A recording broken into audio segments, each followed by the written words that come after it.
مخاطب داره که کنسرت‌های من پر میشه دیگه عزیزم. این نتیجه 20 الان 3-4 سال زحمتیه که مشخصه. کارهای منو بخواد بنویسی زمان میبره. 2 تا برگه آچاره. 24 سال من رو بیلبوردم. 24 ساله از خیلی چیزا زدم که رو بیلبوردم. 47 سالمه. یه نفر 22 ساله بیاد با من ورزش کنه. اون تایمی که من کار کردم خیلیاشو خواب بودید. داداش من این لایف استایل. با یک خودشیفته که زندگی کنی کم کم خودت رو گم میکنی. اولش همه چیز خوبه، اون جذابه، با اعتماد به نفس، مسلط بر کلمات، طوری رفتار میکنی که احساس میکنی خاص‌ترین آدم زندگیش هستی. اما کم کم میفهمی که در نگاهش فقط خودش مهمه. تو فقط صحنه‌ای هستی برای درخشش اون، نه شریک زندگی، نه رفیق راه. من نمیدونم چرا انقدر تو چشمم. نمیدونم چرا هر کاری، هر چیز من، مثلا من 2 سال پیش توی برنامه گلسینه زدم. امسال همه موجود دارن گلسینه اسکی میرن کلا دیگه، میدونید که خب آره امسال مثلا همه گلسینه میزنن. یه عکس از خودم استوری کردم، عکس 20 سال پیشم رو عرشه کشتی تو ترکیه است.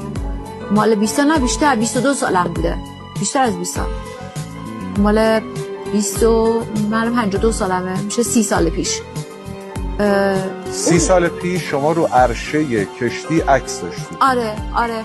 خب اون لباس من، مدل شالم، شلوارم، کفشم، انگار همین الان موده که اون رو من پوشیدم. ما 30 سال پیش تاکسی سوار می‌شدیم عکس می‌گرفتیم از خودمون. شما رو عرشه کشتی. اینه دیگه. آدم‌های خودشیفته تشنه توجهن.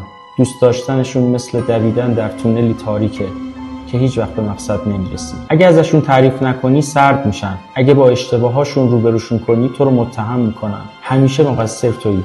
همیشه اشتباه از توست. اگه بگی خسته‌ام بهت میگه بی‌وفایی، ضعیفی، درک نداری. با یک خودشیفته که زندگی کنی اعتماد به نفست رو ذره ذره از دست میدی. همیشه باید ثابت کنی که ارزش دوست داشتن رو داری. اما واقعیت اینه که هیچ چیز براشون کافی نیست، چون فقط خودشون رو میبینن. در دوستی یا رابطه با آدم خودشیفته همیشه تنها میمونی، حتی وقتی کنارت نشسته. با احساساتت بازی میکنه، از ضعفات برای کنترلت استفاده میکنه و وقتی دیگه به دردشون نخوری بیرحمانه کنارت میذاره. آدمهای خودشیفته اغلب عاشق تصویر خودشون تو آینه نگاه دیگرانن، نه خودتو. اگر کنار چنین کسی هستی و هنوز شک داری، فقط یک سوال از خودت بپرس: آیا در این رابطه صدای من شنیده میشه یا فقط نقش سیاهی لشکری هستم برای درخشش یه نفر؟ تو سزاوار احترام متقابل، مهری واقعی و امن بودن در رابطه انسانی هستی. خودت رو از قفسی که با واژه‌های قشنگ ساخته شده آزاد کن.